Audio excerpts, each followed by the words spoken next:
Hello, नमस्ते friends. SG chemistry YouTube channel पर आप सभी का स्वागत है। दोस्तों, हमने जो विलियन का सेकंड पार्ट पढ़ा था उसमें हमने कुछ सांद्रताओं के बारे में पढ़ा था।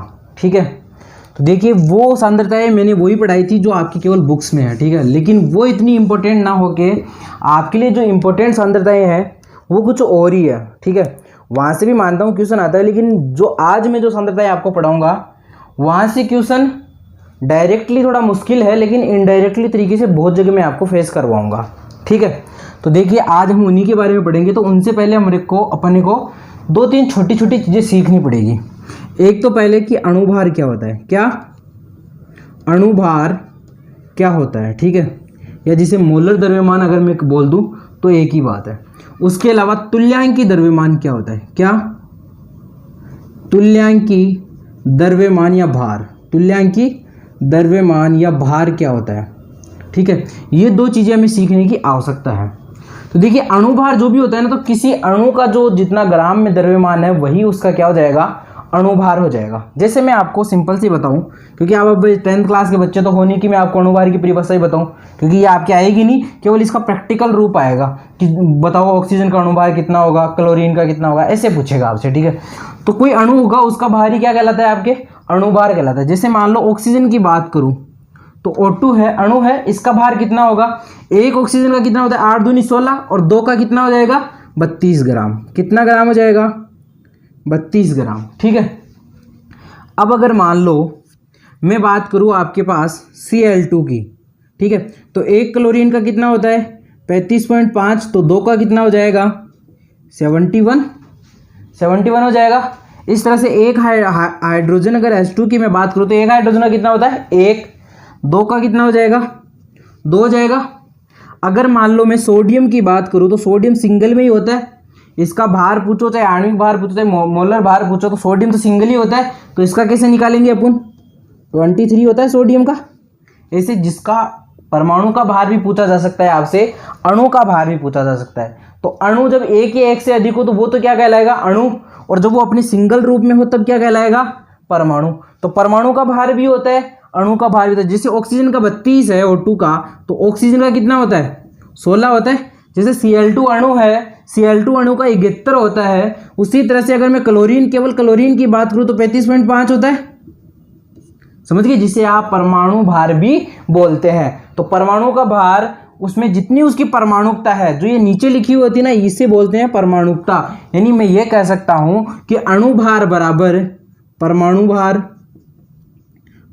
भार गुणा परमाणुकता। ये परमाणुकता होती है जो इसके नीचे लिखी हुई होती है ना, ये वाली, ये क्या है आपकी परमाणुकता। जो ये क्या है परमाणुकता, ये क्या है परमाणुकता। समझ गए, तो ये होती है आपकी परमाणुकता। और परमाणु भार से परमाणुकता को गुणा करने पे क्या मिलता है आपको अणुभार। एक बात तो आपकी ये हो गई। दूसरी बात है आपकी तुल्यांकीय द्रव्यमान की। ठीक है, तुल्यांकीय द्रव्यमान देखो आपने पहले कभी नहीं सुना होगा शायद, 11th क्लास में अगर आपके टीचर ने अगर आपको पढ़ाया है तो वहां जहां आपने मोलरता पढ़ी थी वहां एक वर्ड और पढ़ा था नॉर्मलता। ठीक है, वहां नॉर्मलता में ये आपके तुल्यांकीय भार आता है। ठीक है, तो जरा देखते हैं तुल्यांकीय भार क्या होता है। देखिए तुल्यांकीय भार को, जैसे आपका अणुभार था अभी, तो अणुभार को कैपिटल M या MB से दर्शाते हैं। या तो कैपिटल M से दर्शाएंगे या कैपिटल MB से दर्शाएंगे। क्योंकि MB से इसलिए दर्शा देते हैं क्योंकि कैपिटल जो M का जो सिंबल होता है, जो कैपिटल M होता है आपका, वो कैपिटल M किसका होता है मोलरता का। किसका मोलरता का, इसलिए हम MB से दर्शा देंगे उसे। ठीक है, वैसे आपके यहाँ से किताब में जो दे रखा है उससे भी दर्शा सकते हो, यही इसका सिंबल होता है। ठीक है, अब देखो तुल्यांकीय जो द्रव्यमान है, जो तुल्यांकीय भार है, तुल्यांकीय भार को दर्शाते हैं कैपिटल ई से। किससे, कैपिटल ई से। और जो तुल्यांकीय द्रव्यमान होता है वो ये होता है किसी पदार्थ के द्वारा 1 ग्राम हाइड्रोजन, क्या किसी पदार्थ के द्वारा 1 ग्राम हाइड्रोजन, 8 ग्राम ऑक्सीजन और 35.5 ग्राम क्लोरीन को विस्थापित करने के लिए जितनी आवश्यकता होती है वही उसका क्या कहलाता है तुल्यांकीय द्रव्यमान कहलाता है या तुल्यांकीय भार कहलाता है। यानी किसी भी पदार्थ का, चाहे वो कोई सा भी पदार्थ हो, वह 1 ग्राम हाइड्रोजन के साथ 8 ग्राम ऑक्सीजन के साथ और 35.5 ग्राम क्लोरीन को विस्थापित करने के लिए उसका जितने द्रव्यमान का उपयोग होगा या इनसे संयोग करने के लिए, यह भी हो सकता है कि 1 ग्राम हाइड्रोजन से संयोग करने के लिए किसी पदार्थ का कितना द्रव्यमान काम में आ रहा है, वही उसका क्या कहलाता है, तुल्यांकी भार कहलाता है। संयोग करने के लिए या उसे हटाने के लिए, संयोग का मतलब जोड़ना, जुड़ने के लिए या उसे हटाने के लिए, उसे विस्थापित करने के लिए पदार्थ का जितना द्रव्यमान काम में आता है वही उसका क्या कहलाता है, तुल्यांकी द्रव्यमान कहलाता है। ठीक है। अब देखो तुल्यांकी द्रव्यमान आपसे किस किस का पूछा जा सकता है। तुल्यांकी द्रव्यमान आपसे लवणों का पूछा जा सकता है, किसी तत्व का पूछा जा सकता है, किसी अणु का पूछा जा सकता है, अम्ल का पूछा जा सकता है, सार का पूछा जा सकता है, यानी किसी कंपाउंड का ही आपसे पूछा जाएगा। तो हम निकालना सीख लें। अब देखिए जो ये तुल्यांकी भार होता है ये निकालने का एक तरीका होता है, E बराबर mb/n। mb आपने अभी देख ही लिया, अणुभार। ठीक है, अणुभार या हो सकता है या मोलर द्रव्यमान मान लो उसका, चाहे सोडियम हो, परमाणु भार भी हो सकता है, क्योंकि सोडियम आएगा तो केवल परमाणु भार ही देखेंगे। तो हम यहाँ पर किसी लवण का देख लेते हैं, किसी अणु का देख लेते हैं, किसी परमाणु का देख लेते हैं, किसी अम्ल का देख लेते हैं, किसी सार का देख लेते हैं। देखो सबसे पहले मैं लवण का देखता हूँ। ठीक है, तो लवण में आपको Mb मिल जाएगा। E आपको निकालना है N क्या होता है, तो लवण में आपका जो N है वह उसके आयनों में टूटने पर बना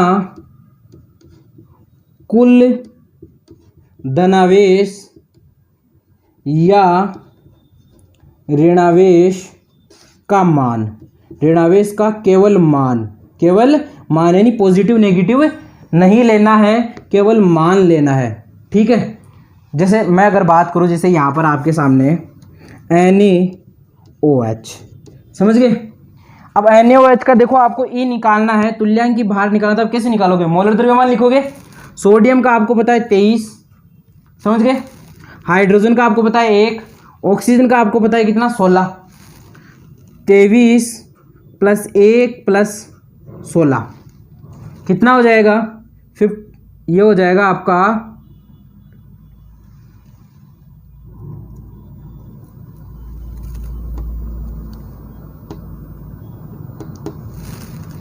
23 1 24 16 40, समझ गए।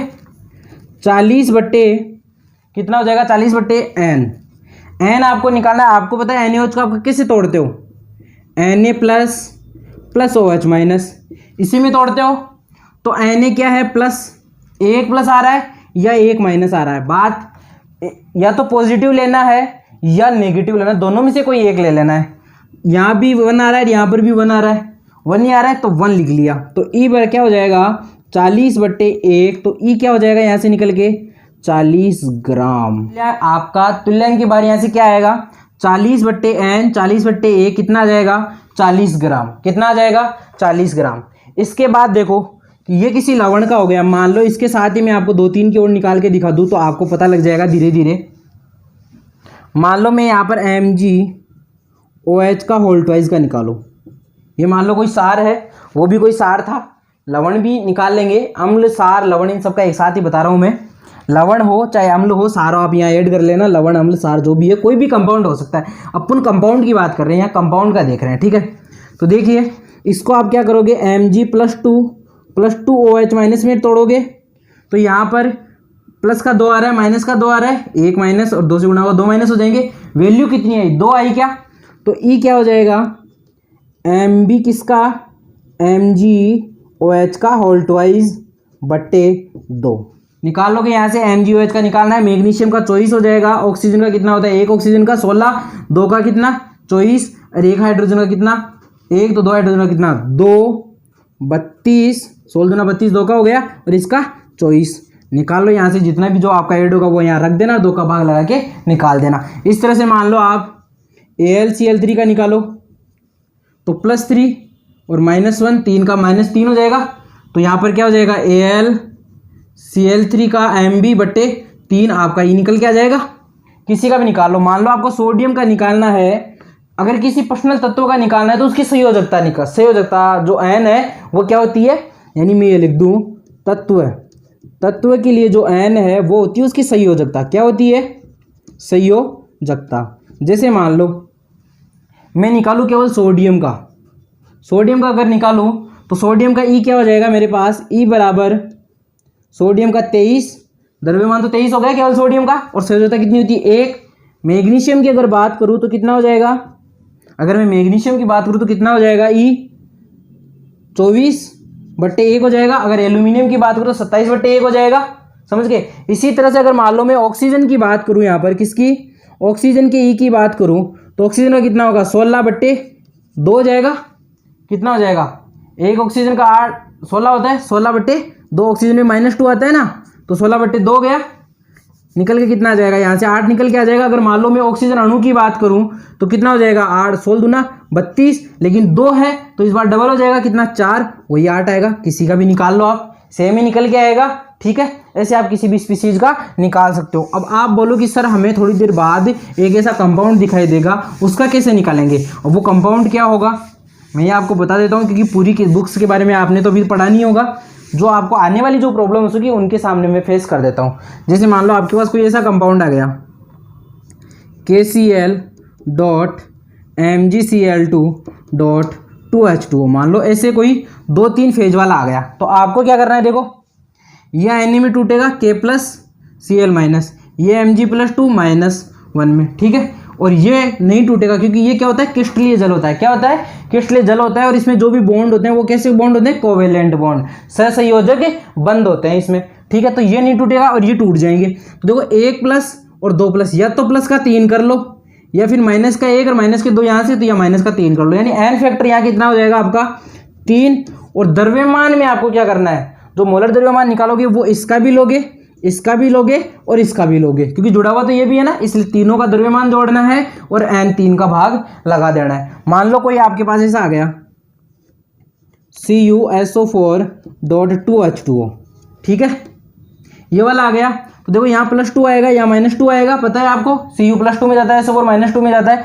यहाँ से आपने इतना निकाल लिया, तो देखो n का मान तो क्या हो गया यहाँ पर? 2, लेकिन m का मान इसका भी आएगा और इसका भी आएगा। दोनों का m का मान निकालना है, फिर वहां से ही निकालना है। निकल जाएगा। आप इन सब का निकाल लेना और मुझे कमेंट करके बता देना। इसका भी निकाल लेना और इसका भी निकाल लेना और कमेंट करके मुझे बताना कि सर इतना आंसर आया है। ठीक है, नीचे कमेंट बॉक्स में कमेंट कर देना। ठीक है, अब देखो यहाँ पर अपन सबका सीख गए। अम्ल, सार, लवण, कुछ भी हो, कैसे भी स्पीशीज आपको दे रखी हो, आप सबका निकाल लोगे। ठीक है, इसके बाद आपकी जो 2 सांद्रताएं और बची हुई है, वो पहली है आपकी मोलरता, दूसरी है आपकी नॉर्मलता। क्या है? नॉर्मलता। ठीक है, दिख तो रहा है ना आपको यहाँ से? पहली है मोलरता, दूसरी है नॉर्मलता। मोलरता को कैपिटल M से, और नॉर्मलता को कैपिटल N से दर्शाते हैं। अब आपके दिमाग में ये आ रहा हो कि सर ये तो हमारे सिलेबस में है ही नहीं। बेटा जैसे ही आप नेक्स्ट चैप्टर पढ़ोगे मोलरता का, तो आपके एनसीईआरटी में देखो पीछे की तरफ एक क्वेश्चन भी दे रखा है मोलरता का। फिर आप नॉर्मलता की बात करोगे तो नॉर्मलता बेटा जस्ट अगला चैप्टर आएगा, उसमें नॉर्मलता काम में आएगी।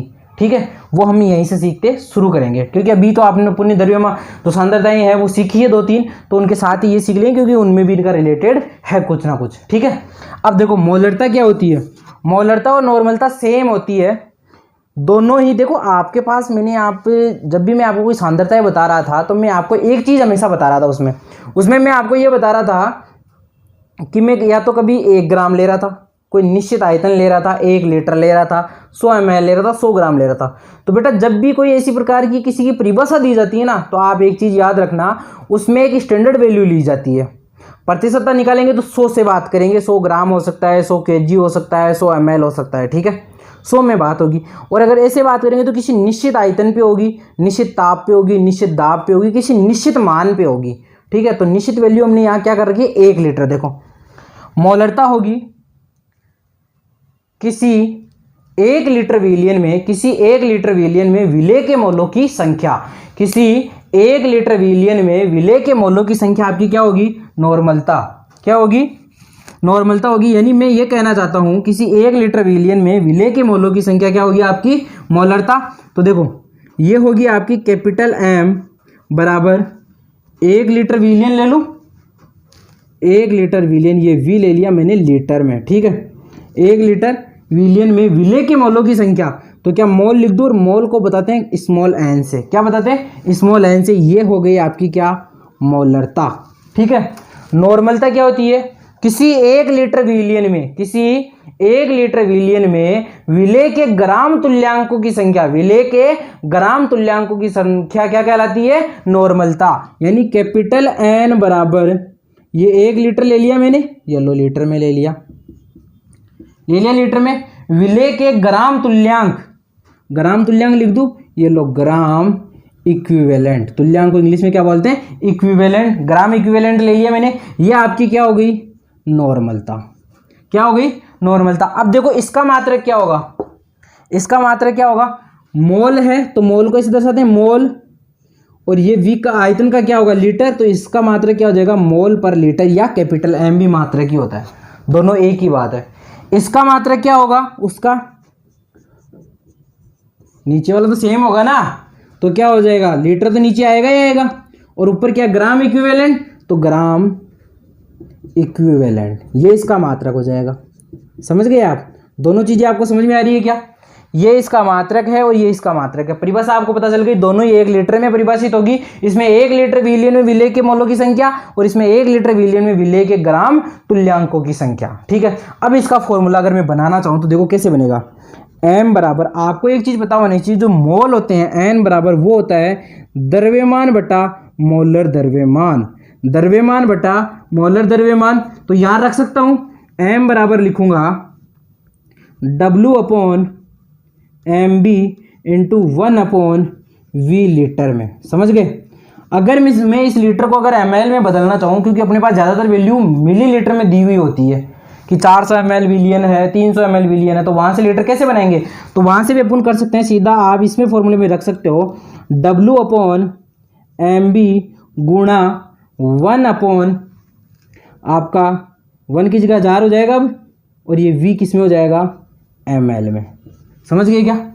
यहां से देखो, यहां से एक चीज पता चलेगी आपको, n है जो आपका ग्राम इक्विवेलेंट है ना, ये ध्यान रखना, ग्राम इक्विवेलेंट है, ये आपका W अपॉन ई के बराबर होता है, यानी द्रव्यमान बटा तुल्यांकी भार, द्रव्यमान बटा तुल्यांकी द्रव्यमान। अब आपको एक चीज पता है कि जो आपका E है, जो आपका E है वो W अपॉन क्या होता है? जो आपका E है वो क्या होता है? M B upon N. तो क्या मैं इस ई की जगह एम बी अपॉन एन रख सकता हूं? तो यहां से ग्राम इक्विवेलेंट मेरे पास क्या बनेगा? ग्राम इक्विवेलेंट बराबर W अपॉन एम बी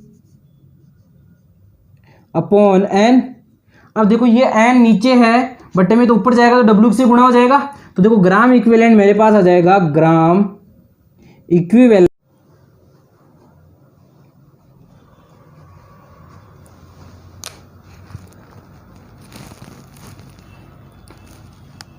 हाँ देखिए ग्राम इक्विवेलेंट है वो आपका W इंटू एन हो जाएगा, W into N upon M B हो जाएगा यहाँ तक।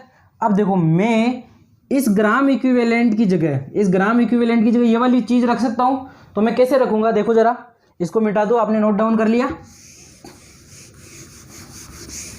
देखो मैं यहाँ क्या रख दूंगा? एन बराबर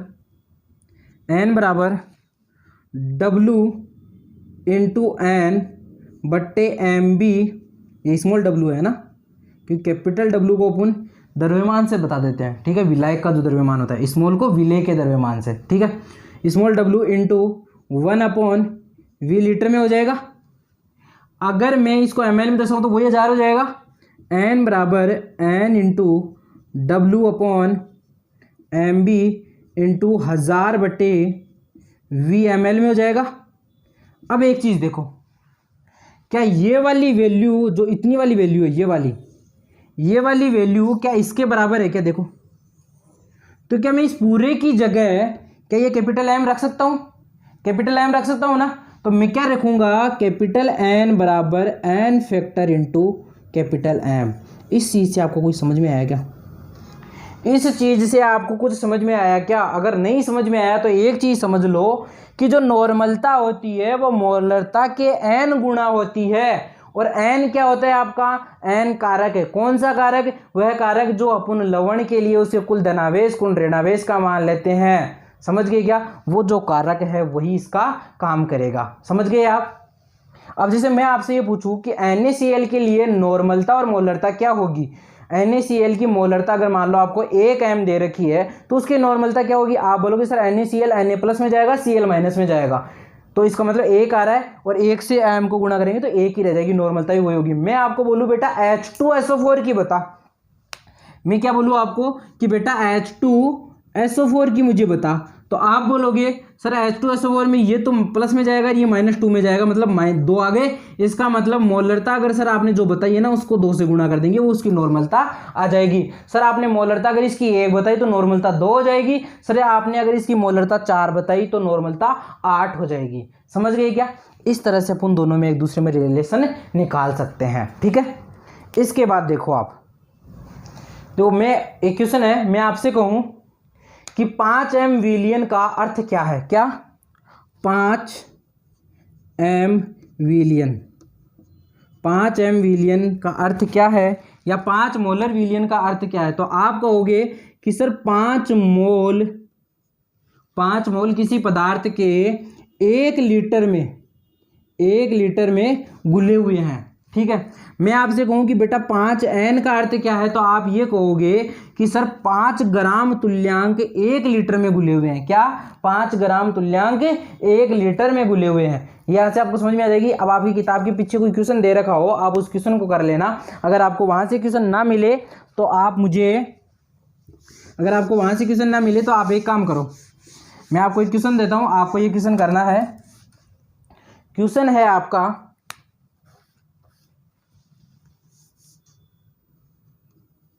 23 ग्राम Na, 23 ग्राम Na, ठीक है, 23 ग्राम Na 2 लीटर विलियन में, 23 ग्राम Na 2 लीटर विलियन में घुला हुआ है, तो इसकी m और n दोनों निकालो। 23 ग्राम Na 2 लीटर विलियन में घुला हुआ है, तो इसकी m और n दोनों निकालो। कमेंट करके कमेंट बॉक्स में आंसर दे देना। अब एक चीज बताओ, अभी द्रव्यमान वाला जो नेक्स्ट, इससे जस्ट पहले वाला जो वीडियो था उसमें मैंने आपको एक क्वेश्चन दिया था। क्वेश्चन क्या था आपका, क्वेश्चन आपका कुछ इस तरह से था, 15 ग्राम NaCl, 15 ग्राम NaCl है, 15 ग्राम NaCl है, यह 400 ml विलियन में, 400 ml विलियन में घुला हुआ है, और इसका जो घनत्व है वो 2.2 था आपका, यही था घनत्व। इसका आपको W/W बताना था। ठीक है, W/W आपको इसका बताना था प्रतिशतता में। आपको ये क्वेश्चन निकालना था। देखो आपके सारी जगह सारी चीज़ें सेम थी, कोई दिक्कत नहीं थी। आप इस W की जगह आप ये वाला रख दोगे 15, इस W की जगह आप ये वाला रख दोगे, लेकिन ये ml में है और ये W किस में होता है, ग्राम में। तो मैंने आपको एक फॉर्मूला बताया था घनत्व वाला, D बराबर स्मॉल m/v। आपके पास द्रव्यमान ऊपर वाला, ये आपको निकालना है मोलर द्रव्यमान, और ये इसका आयतन इसने दे रखा है। ठीक है, तो अणुभार ये निकालना है आपको, ये दे रखा है। तो आप V क्या करोगे, V आपको 400 दे रखा है, D आपको 2.2 दे रखा है, M निकाल लो। यहाँ से कितना हो जाएगा, 880 आ जाएगा क्या। इसकी जगह आप ये रख दो, 880 गुणा प्रतिशतता निकालनी है तो 100 से कर देंगे। इसको आप कलेक्ट करोगे तो देखो यहाँ से 10 से 10 चला जाएगा, ये कितना हो जाएगा 150/88। देखो न्यूमेरिकल करने का एक तरीका और होता है, आप इस 88 को कितना 90 बना लो, कितना बना लो 90 बना लो। 2 ही बढ़ाया है, 1 0 से 1 0 निकाल दो। अब देखो 9 दूनी 18, 2 से कम आएगा, इसका मतलब आंसर कितना आएगा 2 से कम। तो आंसर आप फटाफट कर सकते हो इससे, तो 2 से कम कुछ भी लिख दो चल जाएगा, लेकिन एग्जैक्ट आंसर इसका 1.7 आएगा। आप इसे कैलकुलेट करके देख लेना कितना आ जाएगा, 1.7% आंसर हो जाएगा। ठीक है, एक बच्चे ने मुझे कमेंट करके बताया भी था, आंसर उनका बिल्कुल राइट है। ठीक है, अभी इसके बाद एक चीज़ और निकालेंगे, एक चीज़ है आपके मोल भिन्न। क्या है, मोल भिन्न। आपके जो ये मोल भिन्न है ये आपके काम में आती है, जो आपका हेनरी का नियम आपके जस्ट देखो, आपके एनसीईआरटी में आपकी जो माध्यमिक शिक्षा बोर्ड की किताब है उसमें जस्ट आगे आपको हेनरी का नियम दिखेगा। उस हेनरी के नियम में जो गैसों की विलेयता और ठोसों की विलेयता के बारे में बताया गया है, वो नेक्स्ट टॉपिक अपना वही होगा, उसके बारे में बताया गया है। तो वहां पर आपकी क्या है, मोल भिन्न भी आपके वहां पर काम में आएगी। ठीक है, तो अपन मोल भिन्न सीख लेते हैं। पहले क्या सीखेंगे, मोल भिन्न। मोल भिन्न, देखिए मोल भिन्न दोस्तों, मोल भिन्न को हम अक्स से दर्शाते हैं। कैपिटल अक्स भी हो सकता है या स्मॉल अक्स भी हो सकता है, लेकिन दर्शाते किससे हैं, अक्स से दर्शाते हैं। अब मोल भिन्न एक्चुअल में होता क्या है, मोल भिन्न की परिभाषा क्या होती है ये देखनी है। ठीक है, देखो मोल भिन्न होता क्या है, मोल भिन्न होता है किसी विलयन में उपस्थित, किसी विलयन में उपस्थित किसी अवयव के मोल भिन्न, आज से ही बहुत ज्यादा निकल रही है, किसी विलयन में उपस्थित किसी अवयव के मोल भिन्न, कोई एक अवयव होगा उसका मोल भिन्न विलयन में उपस्थित, विलयन में उपस्थित सभी अवयवों के मोल, उसके खुद के मोल बटे विलयन में उपस्थित सभी अवयवों के मोल के टोटल योग के बराबर होती है। यानी परिभाषा से आप ऐसा समझो, किसी विलयन में उपस्थित, किसी विलयन में उपस्थित अवयव के मोल भिन्न, अवयव के मोल भिन्न, मोल भिन्न उस विलयन में, उस विलयन में उसके स्वयं के मोल, स्वयं के मोल व सभी अवयवों के, सभी अवयवों के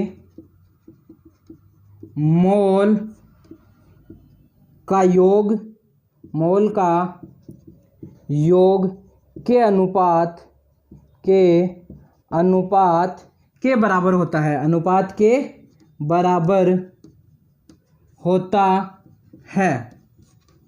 यानी अगर मैं फॉर्मूला लिखना चाहूँ तो जैसे मान लो मेरे पास कोई एक ऐसा विलयन है, मान लो मेरे पास कोई एक ऐसा विलयन है, ये वाला विलयन है, इसमें मैंने ए भी पदार्थ डाला है, बी भी डाला है, दो डाल दिए, तो ये जो पूरा विलयन होगा इसका मान लो मुझे अक्स ए के मोल भिन्न निकालना है, यानी ए का अक्स निकालना है, तो मैं क्या करूँगा, एन ए मतलब विलयन में उपस्थित उस अवयव के मोल भिन्न, उस विलयन में उसके स्वयं के मोल, स्वयं के मोल लिख दिया एन ए बटा विलयन में सभी अवयवों के मोल का योग, यानी N A plus N B, ये क्या हो जाएगा आपका अक्स ए।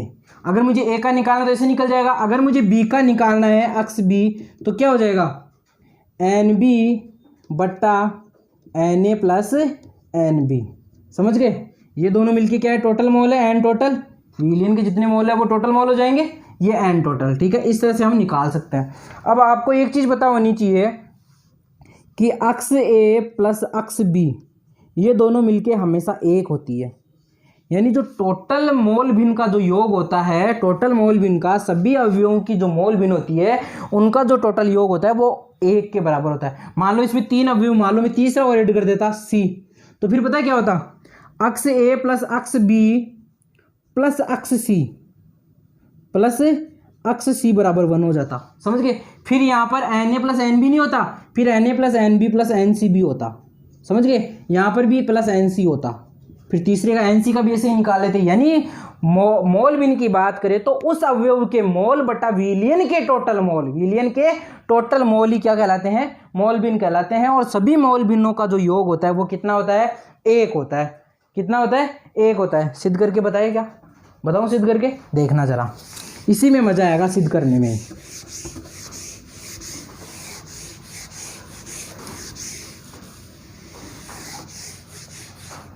देखो अक्स ए लिख दूं पहले, ये लो मैंने लिख दिया N A upon N A plus N B plus X B लिख रहा हूं। अब जो ऐड कर रहा हूं जोड़ना ही तो है ना, क्या करना है अपने को, अक्स ए प्लस अक्स बी बराबर 1 ही तो करना है, यही निकाल के दिखाना है। ये अक्स ए लिख दिया मैंने, ये अक्स बी लिख रहा हूं, n A plus N B. लघुत्तम लेना आता है, यहाँ से ले लो, लघुत्तम क्या आएगा, दोनों समान है तो वही आ जाएगा, n A plus N B आ जाएगा। देखो इसका भाग इसमें दिया तो एन ए कट जाएगा, क्या बच गया एन बी, ये लो एन बी। यहाँ से इसका भाग इसमें दिया कट एन, इसका भाग इसमें दिया, सॉरी मैं थोड़ा मिस्टेक कर दिया। देखो इसका भाग इसमें दिया, कितना आया 1, और 1 को इसी से गुणा करेंगे। करते क्या है, लघुत्तम जब लेते हैं तो इसका मान निकालने के लिए करते क्या है, हर का इसमें भाग देके जो संख्या आती है उसको इससे गुणा कर देते हैं। तो इसका भाग इसमें दिया, क्या आया 1 आया, बराबर है तो 1 आया, और 1 को इससे गुणा किया तो यही संख्या वापस आ गई, तो क्या आ गया आपके यहाँ से एन ए। समझ गए। इसका भाग इसमें दिया, क्या आया 1, भाई दोनों बराबर है तो 1 आएगा, और 1 को इससे गुणा किया तो क्या आ गया एन बी, ये लो एन बी। अब एक चीज़ बताओ, क्या निकल के आया, n A plus N B बटे n A plus N B.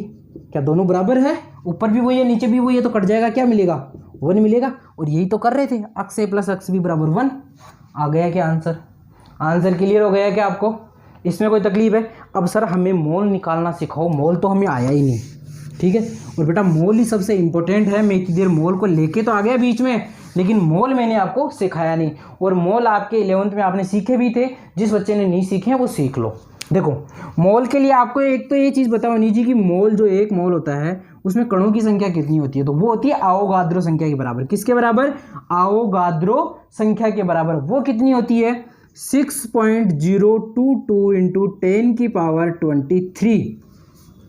अब इसका जो मात्रक होगा वो आयन भी हो सकता है, अणु भी हो सकता है, परमाणु भी हो सकता है, कुछ भी हो सकता है, ठीक है। लेकिन संख्या कितनी होगी, इतनी होगी। और ये किसके बराबर है, 1 मोल के बराबर।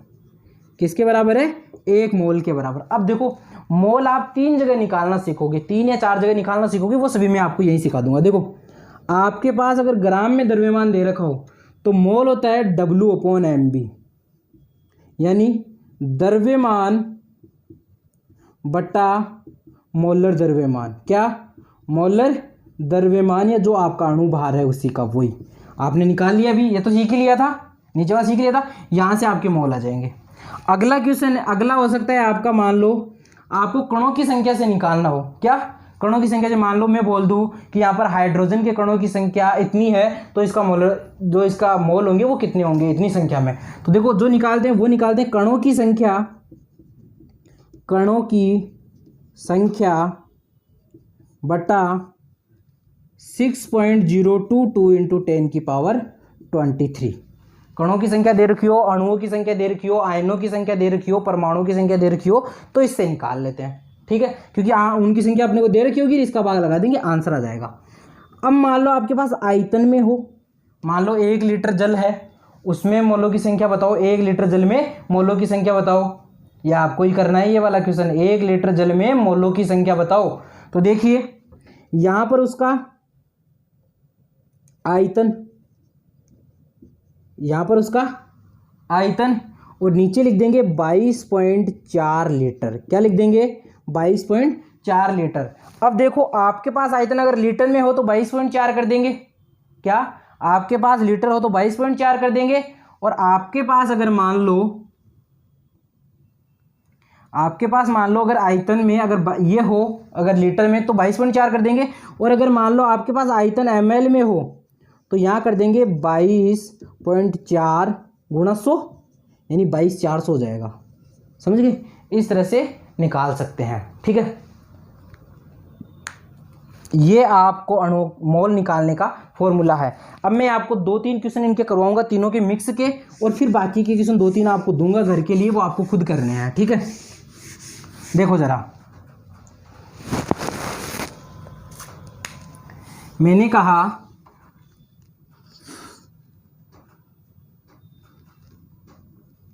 100 ग्राम कैल्शियम कार्बोनेट, 100 ग्राम कैल्शियम कार्बोनेट के मोल बताओ, के मोल कितने होंगे। 100 ग्राम कैल्शियम कार्बोनेट में मोल कितने होंगे। तो कैल्शियम कार्बोनेट का पहले अणुभार निकालूं, इसका देखो 40, इसका देखो 12, और इसका 64, कितना हो जाएगा, इसका कितना होगा 48, सॉरी 16 × 48, कितना हो गया 100 गया क्या पूरा। तो n बराबर क्या हो जाएगा, द्रव्यमान कितना है 100 ग्राम बटा मोलर द्रव्यमान कितना है 100, कितना हो गया 1 निकल के आ गया। आ गया क्या, मैंने कहा आपके पास हाइड्रोजन परमाणुओं की संख्या, हाइड्रोजन परमाणुओं की संख्या, हाइड्रोजन परमाणुओं की संख्या आपके पास है 6.02 इंटू 10 की पावर 11, 6.02 इंटू 10 की पावर 11। तो इसके मोल बताओ, हाइड्रोजन के मोल कितने होंगे? तो n बराबर आप क्या करोगे, 6.02 इंटू 10 की पावर 11 बटे 6.02 इंटू 10 की पावर 23, ये इससे कैंसिल हो जाएगा, ये ऊपर जाएगी पावर माइनस में हो जाएगी, तो कैसे निकालेंगे? n बराबर 10 की पावर 11 ऊपर जाते ही गुणा -10 की पावर 23, इसमें से घटेगा कितना बचेगा? 12। n बराबर 10 की पावर -12 मोल, समझ गए? इतने मोल हो जाएंगे। अब मैंने कहा आपसे कि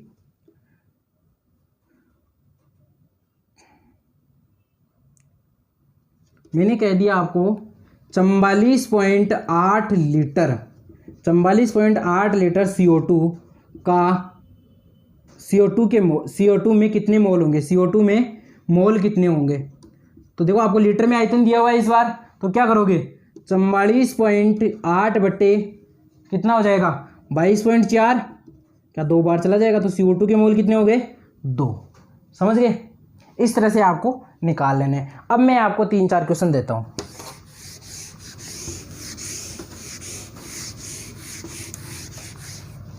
देखो पहला क्वेश्चन है, 1 किलोग्राम जल में मोल, 1 किलोग्राम जल में मोल, ठीक है।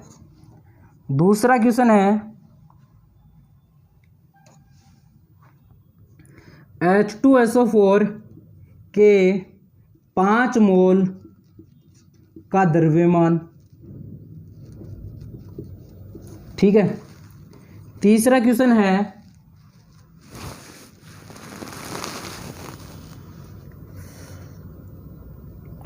पाँच एम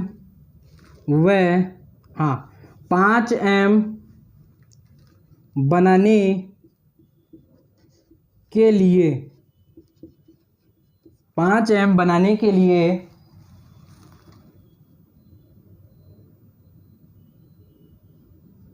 NaCl का ग्राम में द्रव्यमान कितना